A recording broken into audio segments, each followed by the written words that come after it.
Many times you don't want to use text for your logo. Even though it makes sense to add the name of your business within an H1 tag, you might prefer to use an image of your logo. How would you do that? The first step is, of course, to get your logo. If I open up our project, you'll see that I've added a NetTouch logo to the images folder.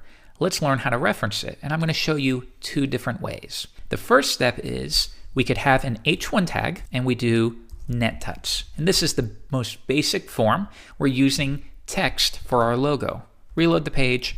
There you are. Now we want to change that and use our logo instead. One way, and this was frowned upon, but I think it's okay and a lot of people do, is you can simply nest an image tag within here. And here we will link to the image, img/nettouch logo.jpg. Now the reason this is okay for SEO purposes is we can still provide alternate text of NetTouch.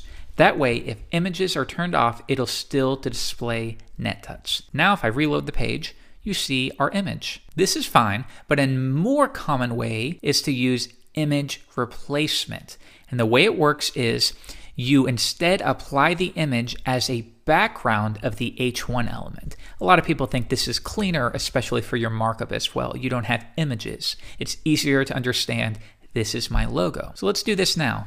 H1, and now we're going to specify a background. Now you know we can use colors like red, but we can also specify URLs to the image. In this case, we'll say IMG NetTouch logo. However, this is not going to work. If I load the page, you're not going to see it. How come? And that's because, remember, your style sheet is within the CSS folder. However, the image is up one folder into the sibling IMG folder and then within it. So we need to specify from the current file, style.css, go up to your parent, then find a folder called IMG, and then get NetTouch.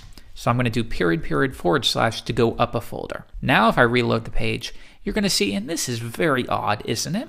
Remember, heading elements have a display of block by default. If we wanted to override this to inline, you'll see that the width will only be as wide as is necessary. So here, NetTouch is finished, so it immediately cuts off. But next, if I remove that, why is the image repeating the entire width? And that's because even though the text only takes up a small portion, the heading element takes up the entire width that is allowed. As you can see right here, if I resize the window. If we instead change the body, which is the wrapper, and we gave it a width of 600, the background would then be stretched for 600 pixels, like so. But what if we want to say, you know what, I only want this image to display once. Why is it repeating at all? And it's repeating because it's oftentimes common to use a texture or a grain, something like that for a background, in which case you do want it to repeat. That way you don't have to use a massive image when you just maybe want a little bit of a sand background. You can get a tiny fragment, a tiny image, and then repeat that for the entire width of the window, and it saves you a lot of bandwidth. Now here, if we, after the URL, specify no repeat, and that means don't repeat this image at all. Other options are repeat X, or the default of repeat X and Y, or just repeat Y alone. Here, we're going to override it, no repeat. This is a single image. And I reload, and now it's being displayed like so. The next step is, though, it looks like the image is cutting off a little bit. And of course, we don't want to display the text itself and the image. So maybe we should try to push the text on top all the way off the page. And we can do that by specifying a new property, text indent. Now, if we were to set that by 10 pixels, you'd see the text would be pushed up 10 pixels. If I do 50, it's pushed up 50 pixels. So why don't we put it a huge number, negative, and that's going to push it not to the right, but to the left. And now we're going to push it off a huge enough number that it would never show up on a computer screen. Reload, and now it's disappeared, but in actuality, it's really far off to the left. Good, so now this is looking a lot better.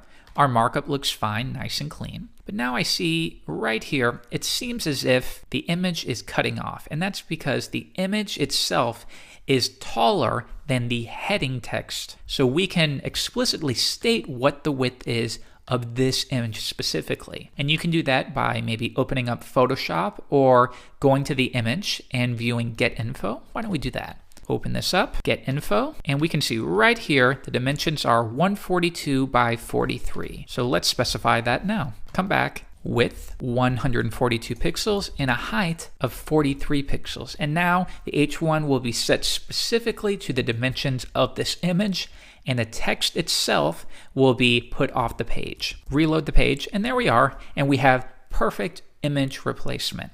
So one thing you might be thinking is, well, why add the name at all? Because you're just going to push it off the page. Why don't we remove the name, and then you can get rid of this property entirely? Reload, and it looks the same. And you're right, it does look the same, but it's not the same. The difference is, what if the browser does not have images turned on? In that case, they would see nothing at all. What if the image does not load for some reason? Maybe it's not referenced properly. Maybe you accidentally delete the image in the future.